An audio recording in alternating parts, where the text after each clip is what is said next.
കൊടുക്കുക.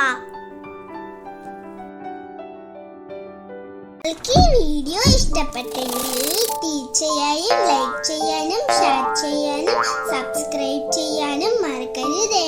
Thank you. Bye bye.